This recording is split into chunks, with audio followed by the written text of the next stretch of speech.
बुलढाणा जिल्ह्यातील लोणार तालुक्यामध्ये असणाऱ्या पारडा या गावामध्ये 1000 वर्ष जुनं प्राचीन मंदिर आहे मित्रांनो.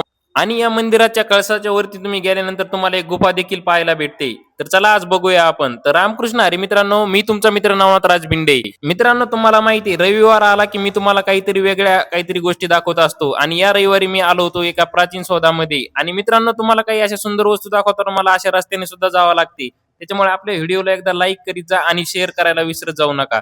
मग लगेच मी येऊन पोहोचलो सुंदर अशा पारडा या गावामध्ये असलेल्या श्री मल्लिकार्जुन महादेवाच्या मंदिरामध्ये. आणि मित्रांनो, या मंदिराला पाहिल्यानंतर आपल्या लगेच लक्षात येते की हे मंदिर यादवकालीन आहे, म्हणजे हेमाडपंथी स्वरूपात बांधलेले बांधकाम आहे. म्हणजे हे जवळपास 800 ते 1000 वर्ष जुनं आहे. मग नंदी महाराजाचं दर्शन घेऊन मी लगेच निघालो आतमध्ये महादेवाचे दर्शन करण्यासाठी. आणि मित्रांनो, ज्यावेळेस मी मंदिराच्या आतमध्ये जात होतो त्यावेळेस एक वेगळाच अनुभव येत होता. हे मंदिर इतकं सुंदर आणि कलाने पूर्ण भरलेलं आहे मित्रांनो, की ते तुम्हाला मी आता पुढे दाखवतोच. मग लगेच मी मंदिरात दर्शन घेऊन आतमध्ये गेलो आणि येऊन पोहोचलो या सुंदर अशा गाभाऱ्यामध्ये. आणि हा मंदिराचा गाभारा आहे मित्रांनो, खूप सुंदर मंदिर आहे.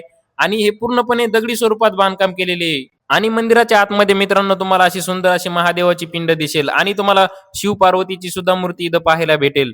आणि मित्रांनो, इतिहासाची साक्ष देणाऱ्या या काही मूर्त्या पण तिथं तुम्हाला पाहायला भेटतील. याच्यावरून लक्षात येते की हे मंदिर 800 ते 1000 वर्ष जुनं नक्कीच आहे मित्रांनो. आणि मित्रांनो, लगेच इथे असलेल्या लहान मुलांनी मला इथे मंदिराच्या वरती असणारी एक गुफा दाखवली. आणि खरंच खूप सुंदर गुफा होती मित्रांनो. आश्चर्यचकित करणारी गुफा होती की मंदिराच्या वरती त्यांनी अगोदरच असे बांधकाम करून ठेवलेले आहे. आणि मित्रांनो, मी ज्यावेळेस मंदिराच्या बाहेर आलो त्यावेळेस मला शेषनागाची अशी मूर्ती पाहायला भेटली, जी की प्राचीन काळातली आहे. आणि याच्यावरून लक्षात येते की हे मंदिर जवळपास 800 ते 1000 वर्ष जुनं नक्कीच आहे. आणि या मंदिराच्या आवारामध्ये तुम्हाला आणखी अशा भरपूर काही वस्तू पाहायला भेटतील, ज्याच्यावरून लक्षात येते की हे मंदिर खूप प्राचीन काळातील आहे. त्याच्यामुळे मित्रांनो, तुम्ही लवकरात लवकर या मंदिराला एकदा व्हिजिट करा.